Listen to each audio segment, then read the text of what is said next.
Inakusahan ni Jinggoy si Morales na siya ang nag-leak ng mga PIDEA documents. Itong si Jinggoy pwedeng kasuhan ni Morales dahil yung accusation ni Jinggoy na si Morales ang nag-leak ng mga documents sa PIDEA. Ngayon, itong si Jinggoy, inakusahan niya kaagad si Morales na siya ang nag-leak.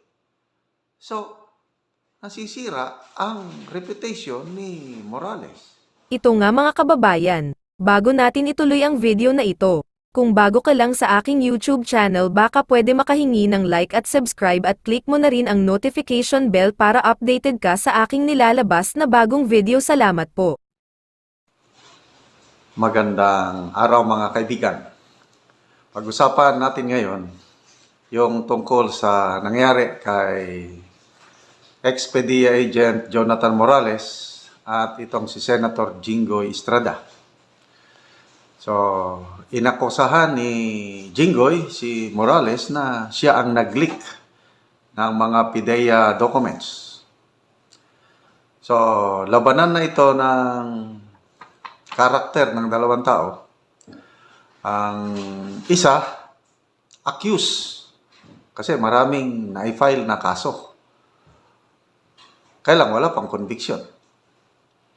Yung isa naman is convicted dahil may conviction na sa lower courts ng bribery. So, battle of character. The accused versus the convicted.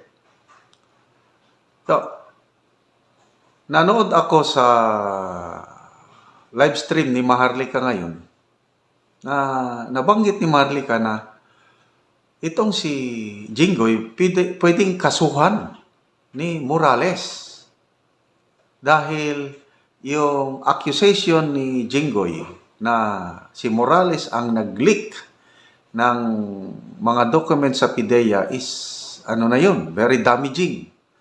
So, ni-research ko ano ang pwedeng ikaso ni Morales kung kakasuhan man niya. Ang pinakaano dyan is defamation eh. Ang definition ng defamation is act of communicating false statements about a person that injures the reputation of that person. So, isa pong punishable offense o crime ang mag-leak ng mga confidential documents. Kaya nga, iniimbestigahan yan ng Senado, sino yung nag-leak? Dahil hindi po magandang gawain yun. Confidential documents yun. Limited lang ang may access noon. Bakit na isa publiko?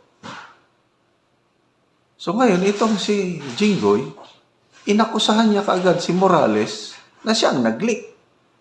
So, nasisira ang reputation ni Morales. Kaya, sa tingin ko, kung gusto ni Morales, pwede siyang mag-file ng kaso against Jinggoy. Kaya lang, sabi rin ni Marlica, baka may immunity ang mga senador. At ni-research ko nga, yes, lumalabas, meron, depende sa gravity, depende sa kung major offense, mga treason, mga ganon, ay wala. Kaya lang ito, medyo mababang crime lang ito, mababa yung parusa, baka hindi. Kaya lang, yun na yun. Paninira sa puri ang nangyari, yung accusation na si Morales ang nag-leak. Ano ba ang basihan ni Senator Jinggoy na inakusahan niya kaagad, naka-conclude siya kaagad, although opinion lang niya ito, sabi niya, na si Morales ang nag-leak. Dahil yun daw ang sabi ni Director Francia na wala sa kanya yung document. Ang tanong, krinos-examine ba ni Jinggoy yung PIDEA? Wala siyang tanong sa mga PIDEA. Ang binanatan lang niya si Morales. So, wala siyang objectivity kung fair pa sana itong si Jinggoy yak, tinanong niya si Morales, dapat tanungin niya si Francia. Kasi, ang perception ng maraming netizens nung yung first hearing, nagsisinungaling itong Francia. So, tinanggap kaagad ni Jinggoy yung statement ni Francia na wala sa kanyang documents. So, ano ba yan? So, dito tayo sa ano. Yung interview ni Maharlika kay Morales, ang ganda yung follow-up interview after yung May 7 hearing. Sabi ni Morales, kung ako pa ang nag-leak niyan, kung nasa akin ang mga dokumento, noon ko pa sana inilabas nung pwede 2016, kasi election, sabi niya, pwede nung 2016 dahil nagkandidato na Vice President, si Bongbong. Pwedeng 2022 dahil nagkandidato na Presidente. Diba kung gusto niyang sirain si Bongbong Marcos, noon pa sana. Kasi, again, ito na naman si Jinggoy na nag-impute na naman siya na gawa-gawa ni Morales, isiningit lang ang pangalan ni Bongbong Marcos doon sa dokumento. Grabe naman. So, maganda yung punto ni Morales na kung gusto niyang sirain si Bongbong Marcos, noon pa, para hindi siya naging presidente. Di ba? Bakit ngayon lang lumabas? Presidente na siya. So, yung ganong pag-iisip, ang dapat tignan ni Senator Jinggoy na malayo yung kanyang malayo yung kanyang reasoning, hindi katanggap-tanggap. Okay? So, ako, ang aking analysis dyan is never na yung 0% na si Morales ang nag-leak ng documents.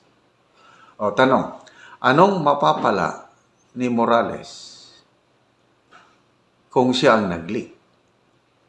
Sige nga. Wala akong maisip na advantage o yung benefits na makuha niya dahil sa kanyang pag-leak. Sabihin na lang natin, binayaran siya sino ang nagbayad?